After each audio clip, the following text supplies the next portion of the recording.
Hi everyone, welcome to Devlog number 5. This week I've spent a lot of time reworking the interface with the new direction of the game in mind and have a really solid foundation to move forward on. Let's get into it.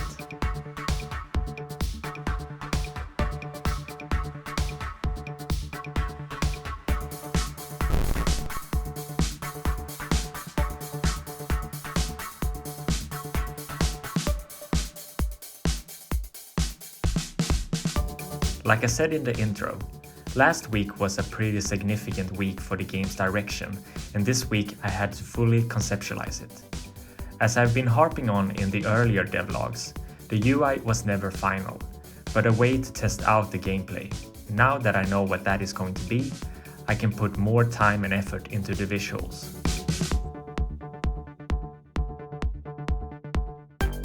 Of course, there is still a lot to figure out, and a lot more can change along the way, but I'm pretty confident in the general direction now that I'm certain I'm not spending my time unproductively. I was finally ready to solidify the visual identity of the game.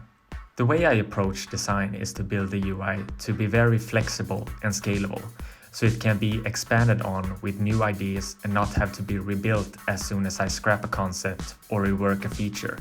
Too flexible though, and the UI can be boring, so I'm constantly balancing generic and reusable components with fun and interesting gameplay. I'm also somewhat keeping in mind portability onto different platforms as I'm developing the interface. Even if I mainly have PC and Mac in mind, I do think the game will translate well to touch devices. Why, for instance, I won't be relying on hover interactions as it doesn't work well on tablets.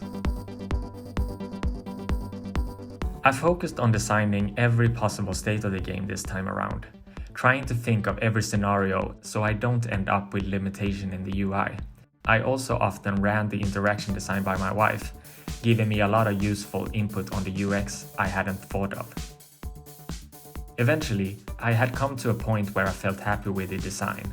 The game is starting to look the way I want, and I think I have enough here to get back to coding. I could show you in more details what the concept looks like, but I think it's more fun showing it off live as we come to it in a couple of weeks.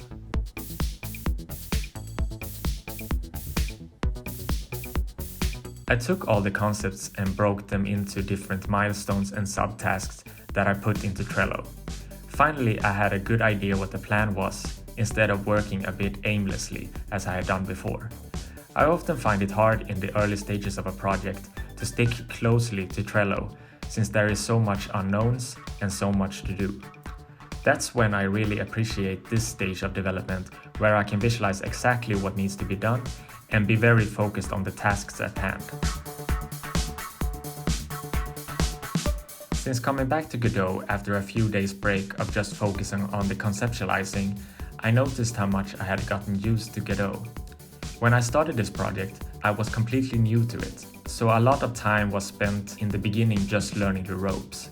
But after these couple of weeks, I feel much more confident working with it, and my productivity has increased substantially. Adding to that, I was completely new to Sprite, and also new to DaVinci Resolve, which I use to edit these devlogs. But now I feel I've gotten to a point where I'm productive with each of these tools. As I'm transitioning back to making all these gameplay changes and visual updates, I don't feel the need to rework any of the core architecture, and I'm happy to continue with the foundation I have put together so far. Even though I'm new to game development and Godot, my 9 years of coding experience is paying off.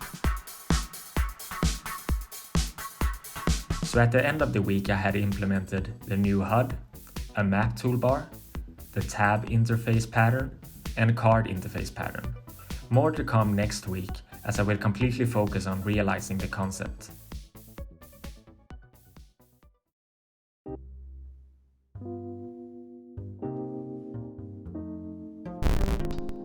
Thanks for watching. Hope you found this episode interesting. If you do, please consider subscribing, as I keep releasing these episodes every Tuesday. And to everyone who has been commenting on the previous episodes, I really enjoy hearing from you, and thanks for your encouraging words. Also, wish you good luck if you are in a similar journey to mine. If you have been following along, You know that I have a batch of beer brewing at the moment. Today it was time to bottle it, and in 2 weeks it will be ready for tasting.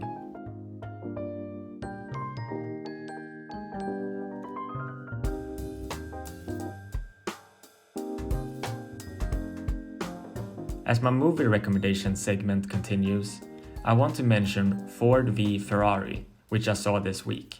As biopics goes, this had 2 incredible lead actors and a compelling story, so I recommend a watch. There you go. This is it for this time. See you next week.